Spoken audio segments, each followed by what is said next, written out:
Yeah, we back. Yo, what's the deal? It's your boy Qwan with Wrestling with the Homies. And of course, y'all know who I got with me. Same cast as always. My boy Jay Cooley. What's good, y'all? What's good? Peace. Yes, sir. The Peace King. Yes, and of sir. course, I got everybody's favorite. My boy, my day one, Sylvan and Don, Sylvan LeCue. Theme song to The Sopranos. Plays in the key of life like my mental piano. Got a strange things of seeing things like, you know what I'm saying? Come on, man. I guess. Hey, you know what I mean? I guess. Like what Cooley be saying, I guess. This man came in freestyling. I'm like, all right. Nah, man, that's whole record. That's whole lyrics, man. Oh, Big Daddy Ho. with the Soprano T, man. Come on, that's the Dynasty intro, man. Come on, you know I know about the Mac Daddy Soprano. Come on, dog. But yo, before we get into anything, before we get into wrestling, before we get into Drake versus Kendrick, because you know we got to. Whoa! I just got to show y'all something, man. If you was in our live, if you was in our watch along for WrestleMania, you already saw it. But if you haven't seen it yet, baby. That's right. That's right. That's right. That's right. All right. That's the official Wrestling with the Homies Homie Warfare title. And it's on my shoulder, baby. It's on my shoulder. Title. It's a nice title too. It is. It's ill. It's ill. It came out better than I expected. It got our logo on it and everything. When I was at your crib when we was watching WrestleMania, I was trying to go home with that joint. I picked that thing up. I'm like, hey, yo, this thing is like it's a 20-pound belt or something. This is insane. Yeah, man. Well, you brought it up. How did you feel about WrestleMania at the crib, man? It was. Hey, man, it was beautiful, man. I'm not gonna hold you. The ending made me sad, man. I was stunned. I was sad. Why were you sad? Man. Because I came to a realization that Roman's reign, no pun intended, is over. Like, wow, this is I feel this is it. This is it. But other than that, it was great. Decent matches. A lot of title, decent. All right, a lot of great matches. Maybe come on, man. Night one was decent. Said decent. Night one was decent, but night two had some great matches. It was a lot of title changes that kind of shocked me actually, and we're gonna get into that, later on. But yeah, it was dope. It was dope. Well, we definitely gonna get all into WrestleMania a little bit later, but fellas. We got to talk about it. The group chat has been in shambles. It has been in shambles. I'm talking arguments popping off, friendships being lost, people yelling and screaming at each other. Yo, Drake versus Kendrick has turned the world upside down, dog. And I didn't see this coming. I didn't. Drake struck back, and he struck back hard. Sylvan, I know you got a lot to say about this, dog. Where we at with it? Member of Drizlam. The nation of Drizlam rejoices in this solid round one victory, by the way. Yo, look, we were in a group chat. I'm not going to front. All right, so look, we have, once again, homies, our fellow little homies that watch us every time. We have an illustrious group chat filled with maybe 17 to 20 members, right? And I want to say a lot of industry folks. A lot of industry boys. A lot of industry folks. I want to say 70% of this group chat really loves Kendrick. I like Kendrick, and I think Kendrick is incredible. I think he's a great MC. I love Drake. I'm the only person in the group chat that loves Drake for sure. Maybe there's one other person. Maybe one other guy that I don't know. His OVO card is in question, but I'm the only like Drake enthusiast, and it got heated yesterday. It got heated. It got very heated because people started moving the goalposts and started saying that Kendrick's Like That wasn't really a diss record, and it was just him stepping into the fight, and you can't compare a diss verse to a diss song. All this moving of the goalposts for your GOAT, all because somebody responded with a better record, and it's highly unfortunate, man. I hate, I'm a true appreciator of Drake because I can admit when I hate Drake. I didn't like CLB. I listened to CLB on my birthday with the group chat. We were there. Yeah. Everybody was there, and I was highly disappointed. And I saw them laugh at me like hyenas, and then play Family Ties right after. I dealt with that. I've dealt we with. We did play Family Ties. We was trolling. Y'all played Family Ties right after and danced in my face as I was. And this was my birthday, by the way. Like these are supposed to be like my homies, like my brothers in arms, like the people I lean on during hard times, and they were laughing at me, bro, laughing in my face. But I can admit when my GOAT maybe isn't at his best or isn't doing something that I agree with, right? But man, I tell you, when the group chat moves the goalposts for their GOATs and they can't, they can't admit when when a round is a round, like one song versus another song. They can't even admit that the diss song that set it off isn't a real diss. I mean, man, I don't know what to say. Like at that point, it's, I don't have it in me. But I'm rejoicing. This is a great time for hip hop. I'm very excited. Yo, and is back.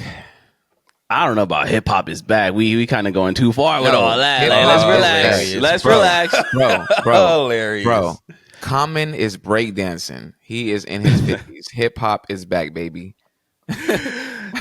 Look, and the funny thing is, they were in our group chat, man. Like, and it's a lot of industry people in our group chats. A lot of them have worked with that camp over there in TDE. So yes, a lot of them. When I say they were moving the goalposts, they were basically saying that this was not round one. They're saying that Drake dropped the record and now we got to let Kendrick reply before we assess the situation. But it's like, when I said that a week ago, when everyone was saying, yo, Drake only has 3 days to reply. If he don't reply, then, he a sucker.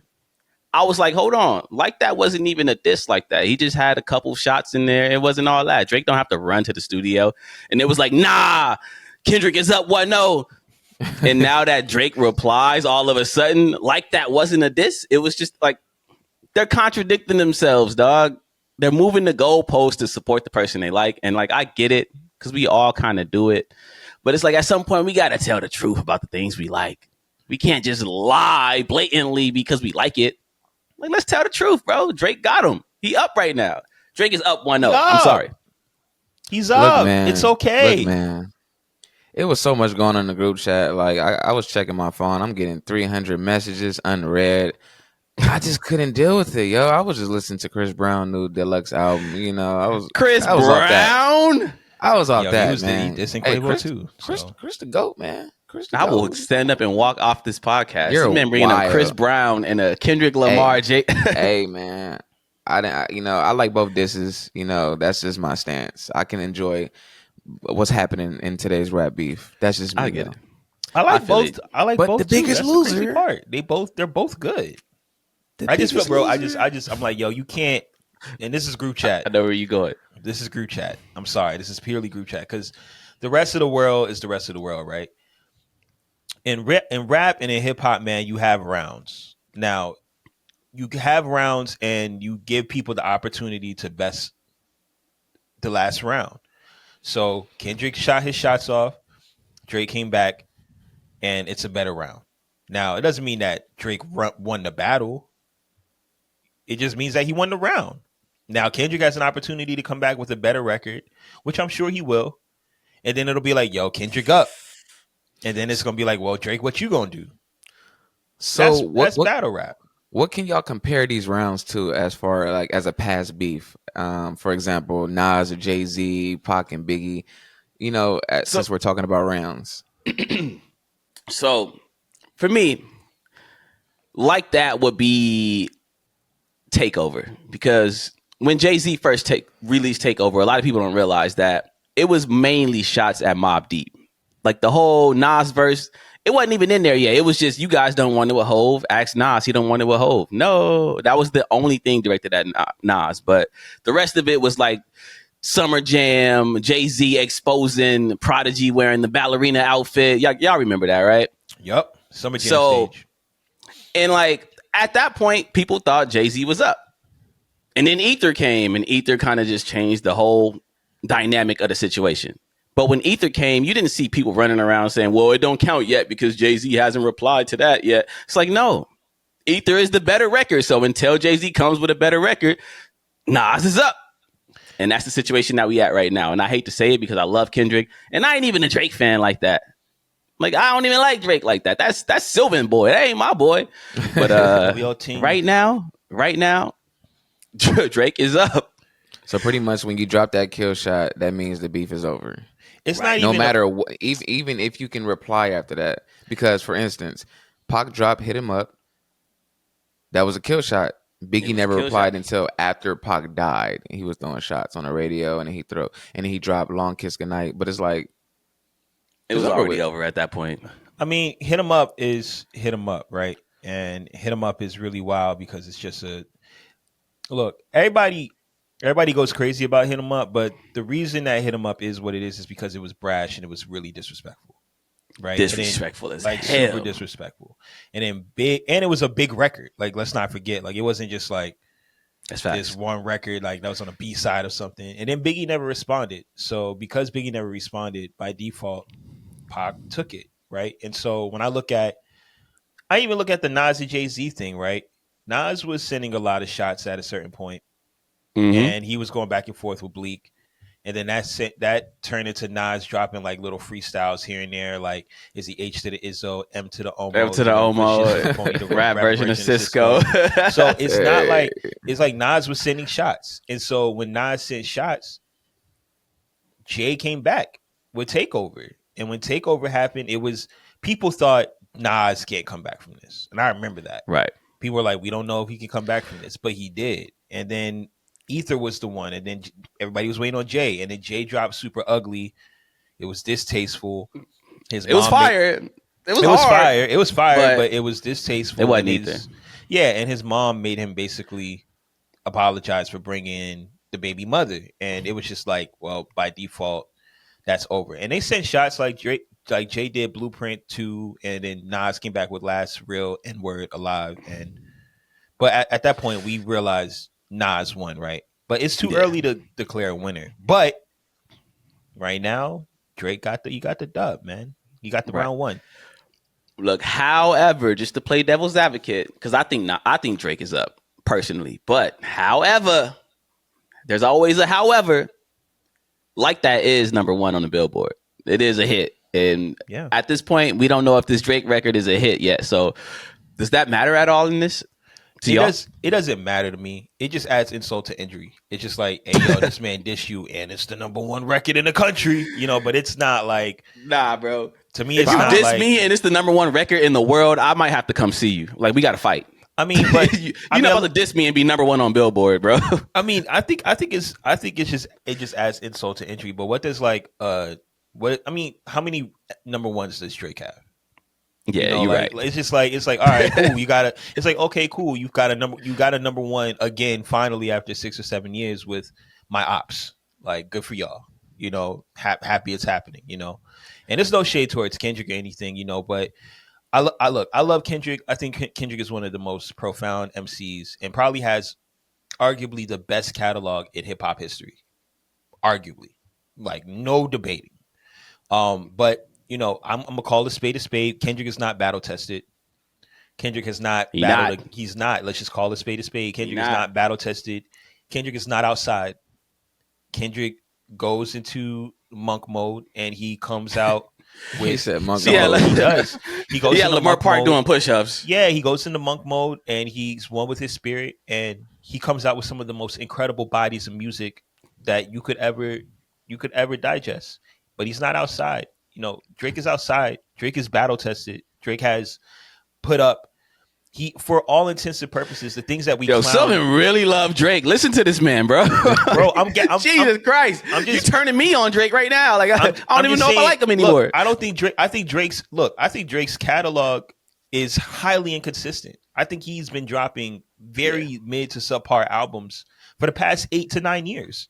And that's my favorite MC. Like, this is my favorite rapper, and I can say that. Like, I'm really in the trenches, but I'm like, yo, that's Drake though. And Drake is outside.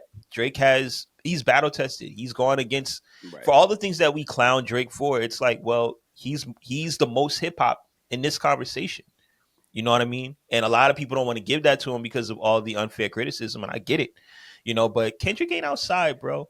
Kendrick was gone for 5 years, and he came back with a therapy album, and it was great, but it didn't really do as much as his other albums did. Then he disappeared for another 2 years. And then he came back outside again and dissed his op with his other ops. Yeah, It's that was like kind of weak. it's kind of weak. That's It's kind of corny. weak, bro. It's kind of corny. You know what I mean? Like, so I'm just saying, like, as much as I love Kendrick, I think Kendrick has a lot more to prove than Drake does, in my opinion. I think the pressure is more on Kendrick to show and prove. Are you really that dude? Pressure's on Kendrick right now. So number ones don't matter at all. I mean, they matter, but in the sense of who had the better diss record, it's like, nah. Like if Duppy would have went number one on Billboard, but Story of Adidon still demolished it, like who's even looking at the number at that point? Yeah. Like you were hiding a child, dog. I'm pretty sure there's past beef records that didn't go number one, but still was like went crazy in the streets around the world. Yeah, of course. So. Yeah, it don't matter, man. Of course. Pressure is definitely on Kendrick, bro. I also think it's look, these are two titans who have what the other one wants. Drake is the most successful rapper in history, but he does not have the respect, the accolades, or the acclaim that he wishes he has. And Kendrick has all of that. Kendrick is one of the most prolific, if not one of the best rappers of all time, if not the best rapper of all time. He's got the acclaim, the accolades, the respect, and he's been heralded and exalted as a savior of hip hop from the very beginning. But he will never play in a club, play in the radio, and play in the world the way that Drake does. It's the classic Michael versus Prince, Nas versus Jay-Z. You know, so but I do think Kendrick has a lot more to prove than in this battle. Kendrick has a lot more to prove than Drake. Because if Kendrick doesn't show up and for whatever reason he doesn't convince the world that he won clearly, he looks way more shaky in the light. Ooh, because it's gonna be an interesting conversation to have. Bro, Drake. It's gonna be some interesting conversations. Bro, Drake can lose right now. He could lose clearly. Kendrick could come out and demolish Drake. Drake doesn't come back. Drake is good. Nobody expects Drake to best this guy, Kendrick. They think he's a pop star. They think that he's not that thorough and that he's a good rapper, but is a different level with Kendrick, right? After that, Drake can go back, make his hits, send his subs. Nobody would care. But if Kendrick don't come out and murder this guy, he's going to start to look shaky in the light because this is all we've gassed him up to be. It's the greatest MC. So prove it. Prove who we'll you see, are, man. Because Drake already proved he's the biggest pop star in the world. Right. We'll see what happens, man. All I know is that Kendrick, he better not come out making alien voices and doing that. I fall asleep. Like, don't do all that. And don't do all that, because if you do, it's gonna be ugly. Kendrick's not gonna do that. It's gonna be very ugly. Kendrick's not gonna do that, dog. Come on, man. Kendrick I hope not. Dog. You still I hope not. Yeah, don't come out doing your bum and all that, because them sound effects, they're gonna sound a lot different when Drake is on your head. When Drake foot on your neck, all that little cute alien voice stuff ain't gonna work. Drop. Like, come on, it's time, bro. It's really time, bro. Like we've heard the stories. Candyman, Boogeyman, like we get it, bro. But it's time to show who you are. All right. Well, look, since we're speaking a lot about beef, I think it's time we get into the beef that will just not go away. The beef that will just not die. It refuses to die. And no, I'm not talking about 50 Cent versus Ja Rule. I'm not talking about Nicki Minaj and Cardi B. I'm talking about the beef between AEW and CM Punk. I can't believe we're still talking about this. It's April, right? I was just saying that. April? I was just saying we're still talking about it. This is crazy. I can't believe this is still a thing. I remember this is all we talked about. Right. So look, if you've been living under a rock and you haven't been paying attention to wrestling in the last week, in a desperate attempt to gain viewership, AEW promoted the airing of the real life scuffle between CM Punk and Jack Perry on their AEW Dynamite television show. Yikes. Ooh. This was the lowest move in wrestling that I have seen in a very long time, dog. I just got to be honest with you. Like, first off, the timing was bad. WWE had just came off their most financially successful WrestleMania of all time. And they rolled that over into Monday night, where they had their highest gate of all time for Monday Night Raw and the highest rated, most watched Monday Night Raw in 4 years. So for AEW to follow that up by airing the real life scuffle between Jack Perry and CM Punk, That was nasty, dog. It screamed desperation, at least to me. Because AEW would have benefited from putting on the best show they could. They would have benefited from giving us some great matches, the best in-ring product. But instead, they followed up by airing real-life backstage bullshit. Dog, the video they released made Jack Perry look like a chump. I'm gonna just be honest with y'all, and made Jack Perry look like a victim. And it makes it like if your intentions is to make CM Punk look like a bully or a bad guy, I completely understand that. But this is pro wrestling, dog. The entire purpose of a wrestler is to make the viewer at home believe that they're tough. So for you to put that out, you just made Jack Perry look like a victim. In the video itself, at least in my opinion, it completely undercuts pro wrestling as a concept because you promoted this segment as footage of a real life altercation. So does that mean that the rest of the altercations on the show aren't real since you're promoting this as real life? Like, as a viewer, why am I supposed to take anything I see serious on this show when your big expose is a famous wrestler who no longer works for you pushing somebody backstage?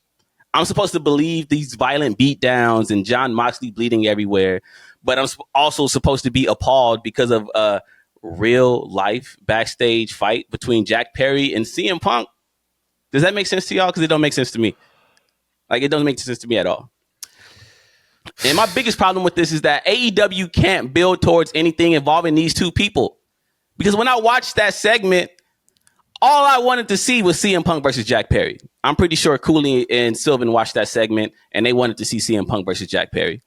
The problem is CM Punk don't work over there anymore. CM Punk works for WWE, so they can't give us this match. So why even build towards that if you can't give it to us? And to top it all off, their fans responded by turning their backs on this segment. The fans chanted CM Punk. They didn't chant Young Bucks. They didn't chant for Jack Perry. They chanted CM Punk, the guy who don't even work there. They're chanting his name. I got to be honest with y'all, bro. This is not the AEW that I fell in love with. It's really not. I want to say in 2018, my fandom for professional wrestling was really tested because Vince McMahon was giving us one of the worst wrestling shows possible. Preach. And I remember a specific moment where I want to say Roman Reigns was handcuffed to the corner ring post outside of the ring and Baron Corbin dumped dog food all over his head. I remember sitting on my couch and watching this and thinking, yo, why am I even watching wrestling still? Like, I should just walk away from this sport and go find a new hobby. So in 2019, when AEW was birthed, I got to be honest with y'all, not to sound corny, but AEW really made me fall back in love with pro wrestling. I really reignited my love for pro wrestling through AEW. So watching this product today, it saddens me because I don't recognize it. This is not the show that I fell in love with. What was once a true alternative to WWE has unfortunately become a WWE reaction promotion. A show that once averaged over 1 million viewers every single week is now lucky to do 750K on a good week. We just got to be honest about it. Until AEW is able to get away from this obsession with CM Punk, and until AEW is able to get away from this obsession with WWE, we're going to continue to watch a slow demise.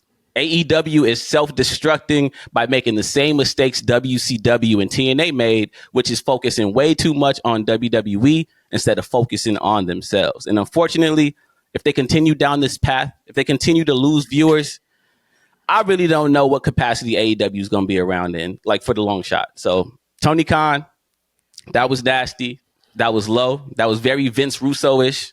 One of the lowest things I've ever seen in pro wrestling. Please get it together. Please get it together. Now, that's my TED Talk. Like Sylvan Love say, that's my TED Talk.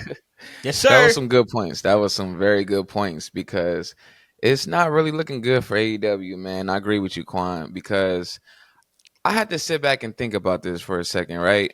So most of us, we wasn't born, we wasn't in the business with the video game world in the early 90s. We were just playing these video consoles. And once I got older, that's when I realized what the business was. And it brings me to the console wars that was going on in the 90s and how Sega had its rise and it had its downfall, man. And that's what it's looking like right now, man. So for those who don't know, Sega, they came on the scene and they took over. They was up 60% in sales in the early 90s. But Sonic the Hedgehog. Sonic was going crazy, man. I love Sonic, man. Not to say I wasn't a Nintendo baby, but Sonic was fire, yo. And I really love Knuckles too, man. That was my dog. You feel me? But yeah.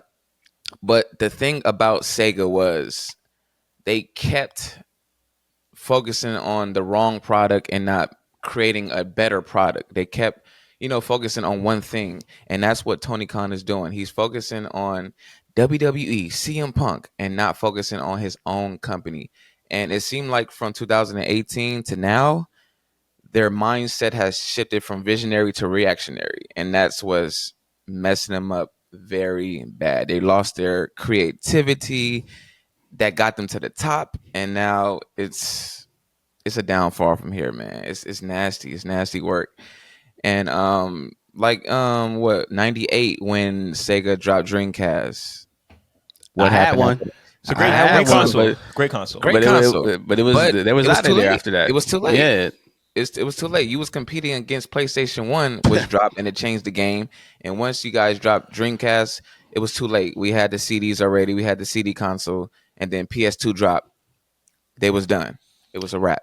I don't even think they're like Dreamcast was too late. It's just once PS2 happened, they kind of that was it. Up. They just gave up. That was it. That was the wrap, man. It was a wrap. But I don't know. Tony Khan needs. If I was Tony Khan, I wouldn't even did none of this childish stuff. I would have been focusing on my product, trying to put over the younger talent and make a better, situation for my company. I don't know, man, bro. And do y'all know what the main event was for that show? For which one? For Dynamite. This past Dynamite. Because obviously we were coming off of a WrestleMania where we just saw Cody Rhodes battle Roman Reigns, the tribal chief. Right. AEW's Dynamite for Wednesday. Or AEW's main event for Wednesday's Dynamite was Dustin Rhodes, Cody Rhodes' brother, versus Samoa Joe, a Samoan. This is literally a WWE reaction show, bro. Bro, it's nasty, man. Like, it reminds me of No Jumper, and I hate to admit this for the world out there. I hate to admit this, but I used to watch No Jumper like faithfully when T-Rail and all the Fig Community boys was over there. We all did. I used to watch. Yeah, we all did. No, I didn't. I didn't watch No Jumper. That's because Sylvan is he on his spiritual path, man. He ain't trying to watch that nonsense. But I was a No Jumper loyal viewer, and I used to love T-Rail, AD, all the Fig Community boys. But once they left, I saw a shift. Instead of focusing on No Jumper, for some reason, No Jumper just started reacting to everything that the Fig Community boys did. And it became like a reaction channel. This is basically a Fig Community reaction channel. And that's what Tony Khan is doing right now. AEW is feeling like a WWE reaction promotion, which is crazy to me. It's wild, man. It's nasty. Flop after flop after flop. I understand where you guys are coming from. I think where I defer is that I don't think AEW ever had a moment where they were super creative and super good. But excuse me? I'm just being honest. I'm just being honest with you guys. The way you guys present AEW is as if they had so much vision in the beginning and now that vision is being lost. And I don't think that's the case. I think that their vision from the beginning was rooted in being anti-WWE, and that's not a great foundation for a company. That's true. It's just not. And I said this from the beginning. In fact, I'm not even frustrated anymore. I used to be frustrated. I used to get really upset and really angry when I would say things and people would look at me like I'm crazy. When I sat on this podcast and said, AEW fans aren't really AEW fans; they're ex-disgruntled WWE fans. And I saw the slack. I saw the slack I got, but it came from a real place. Once again, you can only have disdain for something that you used to truly love. And I truly loved AEW from 2019 to 2021. I truly loved AEW, but the reason I loved AEW was because I hated WWE. That's a very unsustainable model for any company, to have a company that is based off of being anti something else. Facts. You can have an alternative product but you can't be anti something else because it never sustains. Because at a certain point, the tides shift. At a certain point, if you're basing your product and your creativity on how you can be better than somebody else, once that other product becomes better than you, now you're starting to look crazy in the light. And so when I look at this situation with Tony Khan, right? Like, let's just break down what happened. We got to look at Tony Khan for what he really is, which is, once again, like I said, a kid in a candy store who owns and runs it. When you put a 12-year-old or a 13-year-old in a candy store and you give him the keys and you say, hey, you can run this business, do you realistically think that kid is going to be able to run that business appropriately? Probably not. Probably not. And the reason isn't because it's a business, but the reason is because it's candy. Kids love candy. Kids love candy. That kid is going to eat the candy. He's going to give away free candy. He's going to take it home to his family. He's not going to be in his right mind to really run that business the way it's supposed to be. Tony Khan is a billionaire. He's a billionaire who doesn't have to adhere to anybody's advice. He doesn't have to adhere to anybody's notions of running a company. And he also has freedom. He has freedom to not have the pressure of running a successful wrestling company. Unlike WWE and Vince McMahon had to run a successful wrestling company because he wasn't a billionaire yet. He wasn't. He just wasn't at all. And Tony Khan is a lot more like Vince McMahon than he wants to believe he is. Except he's actually a lot more unhinged because he has the resources to be unhinged. So I look at this footage. Oh no, Tony, Vince McMahon was kind of unhinged. Though. I don't know about that one, but I hear you though. There's nothing. Look, I know from a creative standpoint, we talk about Vince McMahon and how unhinged he was, but Vince McMahon would never, in his right mind, release footage of backstage altercations. And yeah, that was crazy. And not on top of that, doing that. On top of that, promote it. The fact that he promoted it was the worst part to me because this isn't just a TV show where you say, you know what, let's just do something that is going to shock the audiences. He advertised this for a week. It's weak. It's incompetent. It screams insecurity. It's irrelevant. That's the real part. It's really irrelevant. It's irrelevant to your product. It's irrelevant to your wrestlers. And it doesn't show good morale for any of your workers. It doesn't show good morale for any of your wrestlers in the back. And it also makes it a place that feels like it's not cool to be at. And that was your real ethos. That AEW is cool. That it's cooler than WWE. And that's not the case anymore. So I think we just got to start looking at Tony Khan for what he is and accepting it. Bro, there's literally reports of wrestlers that work in AEW right now being upset that they aired that footage. Yeah.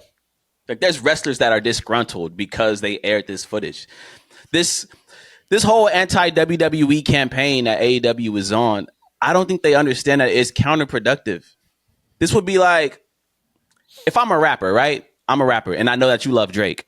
So I come to you and I say, yo, you like Drake, right? And you go, yeah. And I go, well, if you like Drake, you should check me out because like I'm pretty dope and I have this to offer, blah, blah, blah. You might give me a chance. You might check me out.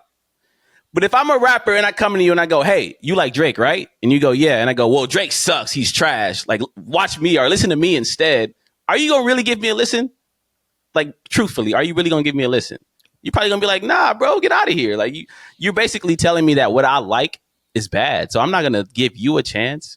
And that's what AEW is doing when they do stuff like this. Like, you're pretty much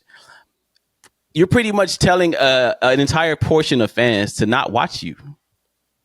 And that's evident because whenever there's a WWE PLE on, you check those AEW numbers and it's like in the mud.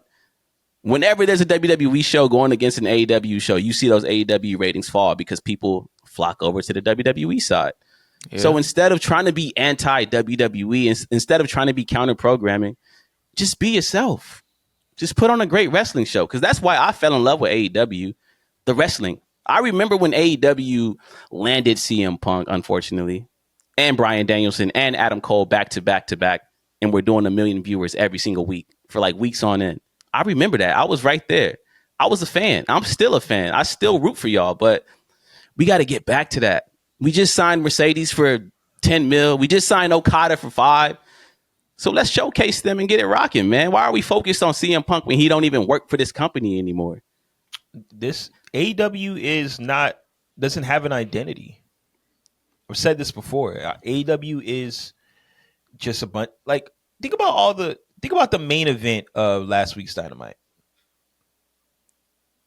Dustin Rhodes versus Samoa Joe. Former WWE wrestlers. It's always been that way. Headlining your product, bro. And but I can't let you do that, though. I can't let you do that because Samoa Joe, before he was WWE, he was TNA and he was Ring of Honor. So I can't. But I mean, that was a counter to Dusty. Where did Samoa Joe come from, man? Where did Samoa Joe literally leave and come from?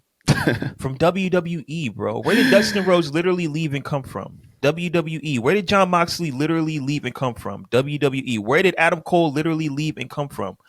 WWE. Where did Andrade literally come from and leave again? WWE. Like, I can keep going. Where did Aleister Black come from? WWE. Bro, like, I don't know what you guys are expecting from Tony Khan. I think Tony Khan doesn't need AEW. And that's why we're seeing what we're seeing. It's no different than if I'm making my money everywhere else.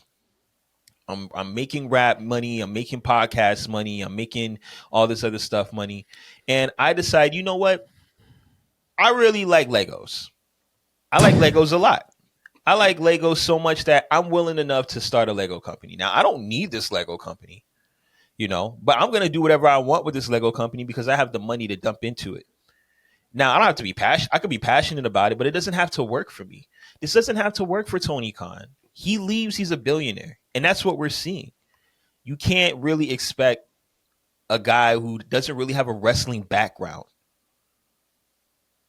doesn't come from the business, is just a billionaire, and got with a bunch of wrestlers, made them EVPs, and said, let's start a wrestling company, to all of a sudden transfer his mind to say, hey, let me make a better wrestling company. He's not, bro. This is just passion for him. And we're seeing it. So if AEW is so anti-WWE, is there any way that they can, try to drop that from their company and rebrand? Or should he just make a whole new wrestling company? So AEW definitely doesn't need to rebrand, but they got to let WWE go. They got to let this whole CM Punk drama go. Just put it behind them. Focus on the in-ring product. And if you want to get hot again, if you want to get back to doing 1 million viewers a week and, 6,000 and 7,000 arenas instead of 2,000, 3,000, still from WWE, bro. Look at what WWE did. A lot of people think that WWE is popping right now because of storylines, the bloodline, but WWE is popping for a lot more reasons than that. You got to think outside of the box creative wise, because WWE has been doing a lot of stuff with like social media influencers. They got Logan Paul involved. Matter of fact, Logan Paul is United States champion right now. He's been carrying that title to UFC events and stuff. Do you know how much interest that brings in for WWE? WWE also went out and brought Bad Bunny in. Now, of course, a lot of wrestling fans rolled their eyes and we didn't like it because Bad Bunny wrestling Damian Priest was kind of weird. But Bad Bunny's the biggest superstar in the world, or at least one of them. So it's like, y'all think that didn't bring a lot of eyes to WWE? Obviously it did. So I mean, look, AEW, I know y'all feel like y'all above it, but maybe go and get the social media influencers involved. I'm sure if Drewski was on an AEW show, people would tune in just to see Drewski. And that doesn't mean that everybody's gonna stay. Like after Drewski's off the screen, that doesn't mean that you're gonna convert all those people into wrestling fans, but why not give it a try? Why not? Because I know when I Show Speed was at WrestleMania and he got RKO'd through that table, I had hundreds of texts from people that don't even watch wrestling being like, yo, did you see this? So mission accomplished. AEW, start doing that.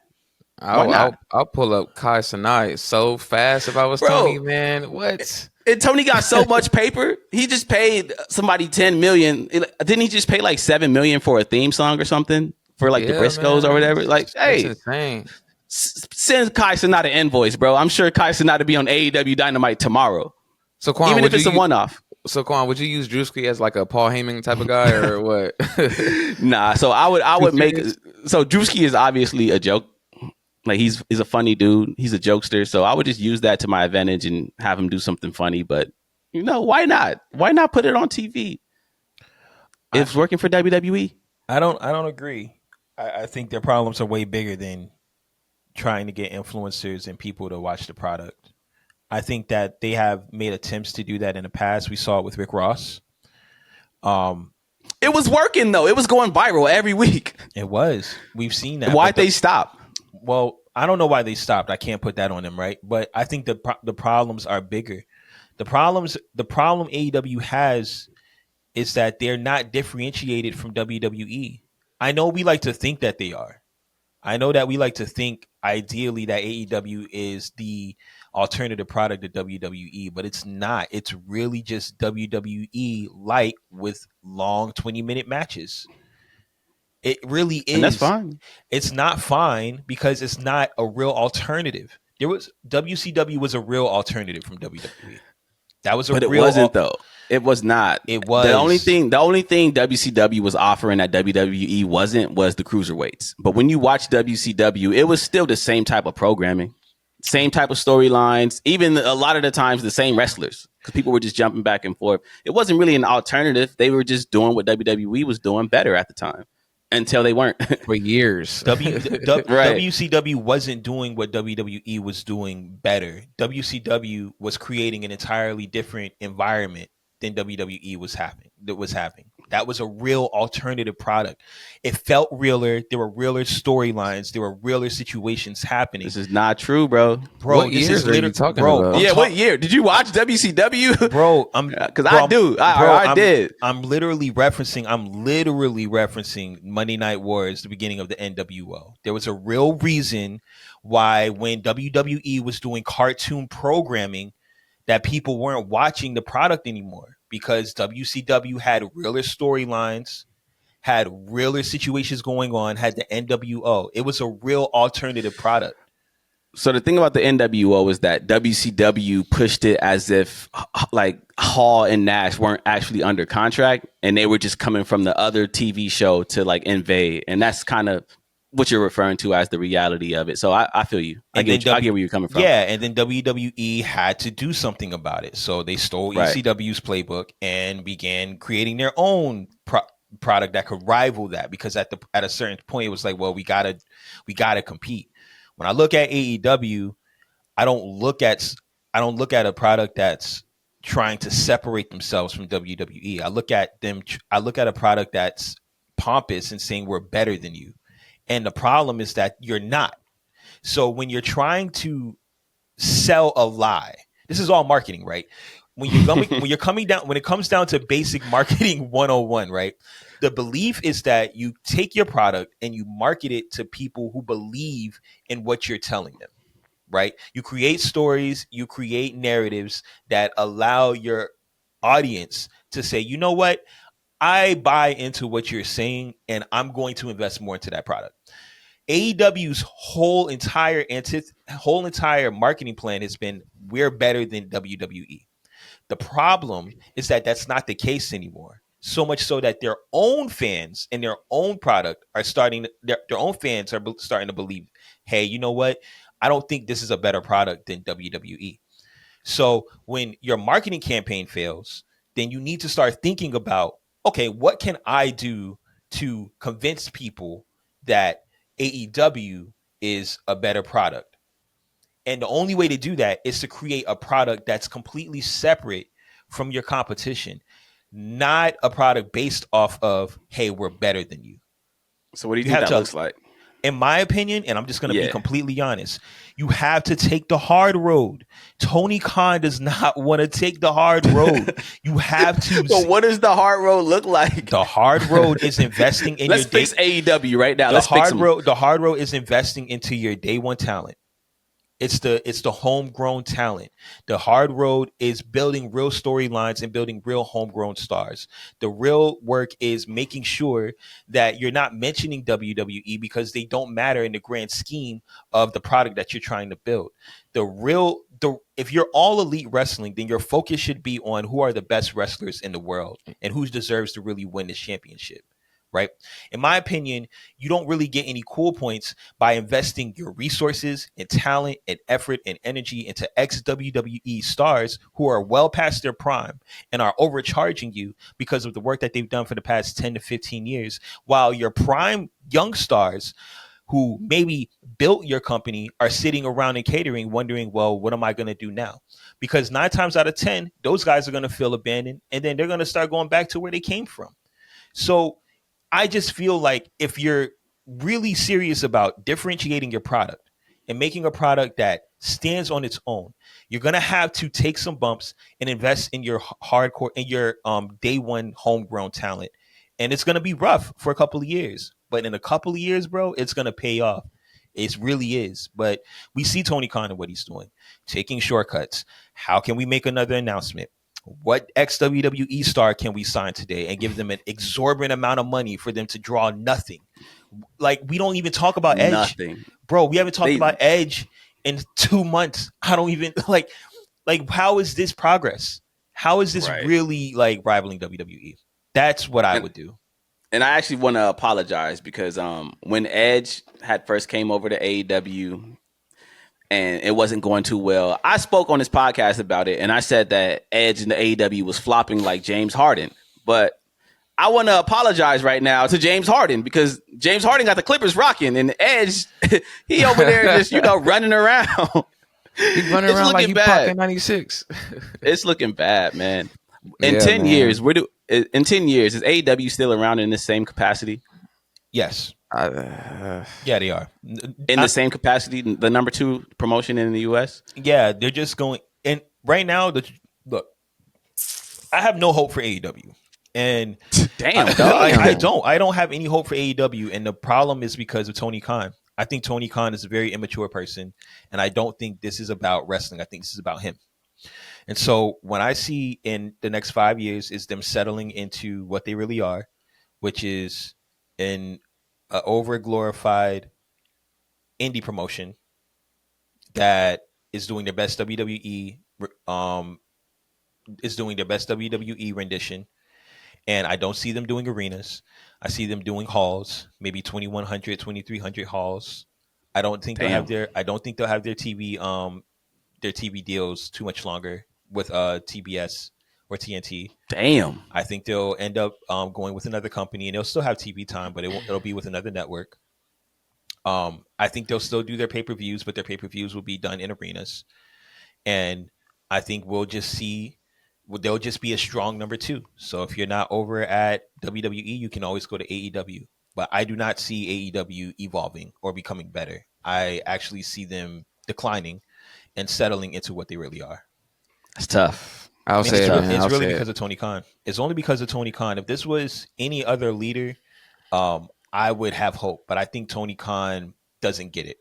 I fully wonder, and I've said this from the beginning, he does not get it. And the reason he doesn't get it is because he doesn't have to. So why are we expecting him to? He's a billionaire, guys. He walks away from this company, he's good. Like, let's take that into account. I think I'm gonna throw this out there. I know the narrative on the internet is that WWF beat WCW and put them out of business, which is kind of a false narrative because very false, super false. Ted Turner sold WCW to AOL and he was forced out because they didn't want wrestling on their television. I can see that happening with AEW. I can see Tony Khan selling his product to a network or something and just letting it go because he's so focused on other things within the next 10 years. That's just me. Because at the end of the day, like you guys have been saying, that this is just some childhood fantasy project for Tony Khan, man. He's living out his dreams. Right. Is he really in love with the business to, for this company to excel? I don't see it. I don't see it. So that's what I think.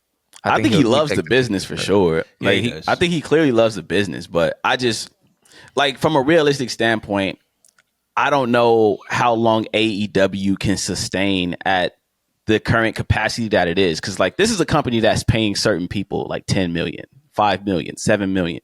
And when you're not making revenue off any of that, it gets kind of weird. I know Tony Khan is worth a lot of money. He's a billionaire, and that's never going to change. But realistically, do I really want to run a company for 10 years at a loss and pay people 10, 15 million just to like shrink? That just doesn't make sense to me. That does not make sense to me at all. I mean, I look at someone like Hook, right? Hook, in my opinion, is an incredible future WWE star, by the way. Like, Let's just be honest about that. Hook is a phenomenal talent, man. Phenomenal Who's Hook? talent. For the Hook people from that don't know. AEW. That's Taz's son. Yeah, for the people that don't ECW know. legend Taz. Yeah, absolutely phenomenal talent. The amount of neglect that AEW has given to stars like a Hook or to a Ricky Starks, in my opinion, it's like guys who are primed to really make a name for themselves in AEW and be household names. The fact that they're interested in being on the other side is sad. It's really sad to me. And it's all because Tony Khan doesn't really see the worth in investing in your homegrown talent. He just doesn't. And it's shown over and over and over and over again. So Tony. Yeah. My heart goes out to Tony though, man, because Tony is like us, bro. Tony is just, he falls in love with new toys. And we all have done it in our lives. Like, we all have had a girl, we love her, but then some new girl come along and she's showing you a little bit of interest, and it's like, yo, I think I like her now. And then the new girl starts hitting your line. She dives into your DMs and it's like, oh, I think I like her now. So, I mean, Tony Khan is human, bro. He's human. He might love Hook. Toxic. He might love Ricky Starks. He might love all these dudes. But when Okada walks through that door, it's like, yo, I like Okada now. And then when Jay White walks through the door, it's like, yo, I like Jay White now. That's just how it is. Tony Khan is a billionaire, man. He may be human, but got that bread. He has a certain amount of financial freedom that a lot of us will never understand.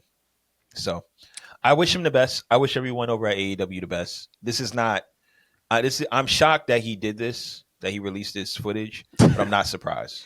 I still can't believe it. I'm not surprised. I don't even.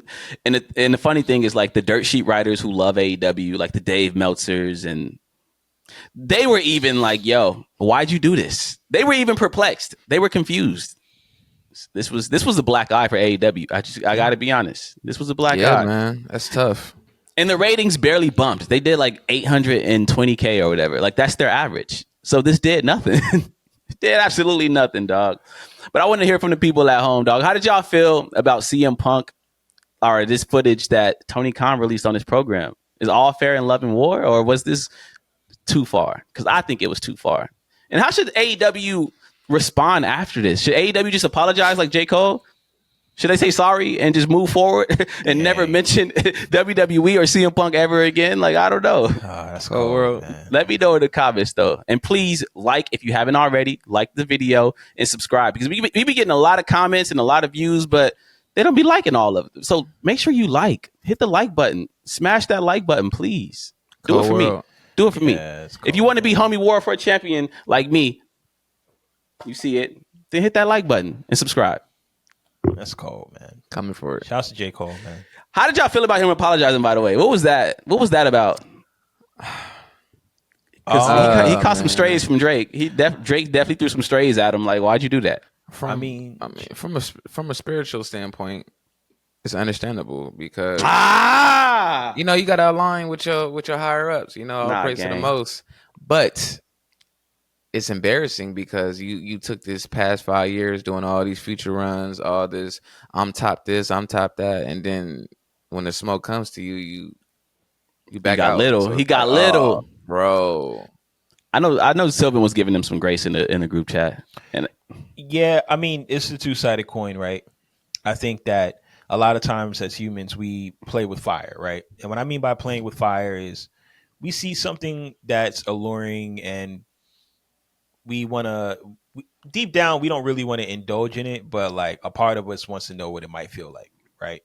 Like, it's no different than like, like messing with a girl that you know you probably shouldn't be messing with. Like, you know, deep down, if you got in a situation where y'all was really about to get it going, Cooley's face. it's like, yo, man, I shouldn't be here. But a part of you was just like, oh, but I want to see, you know, I mean, she got, you know, she looking good. Like I want to, you know, so you flirt with her, you know what I mean, and you do the here and there. And you don't have no real intentions of doing anything real. But at some point, y'all end up being in the same room, and she pressing you, and you like, I don't really think I should do this. And when I look at J. Cole, I think J. Cole as an MC understands what being the best is. Fundamentally, he gets it. And that's like, as an MC, every MC gets that, right? And I think he played with that fire for 5-6 years and did the feature runs. It was trying to, you know, basically be like, you know, poke the bear a little bit. But when it came down to it and he was in that room with that girl and that beef was coming straight to his face, he had to realize, but he had to realize, no Diddy, he had to realize, like, yo, hey, yo, that was crazy. This ain't me, man. This ain't me. That was crazy.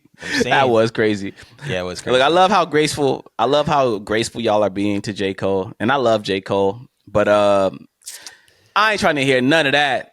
I'm a J. Cole fan. Like, y'all know me.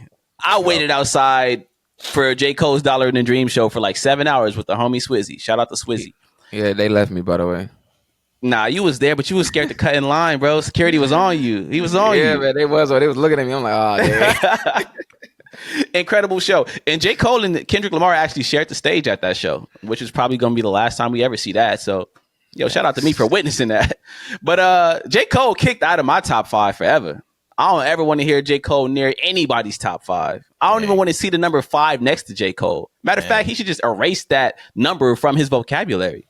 Because you dropping a diss track and then apologizing and stepping back, nah, I ain't rocking with that. He's cheating hip hop with that. I'm sorry. You can't cheat the game like that, dog. You can't cheat the game.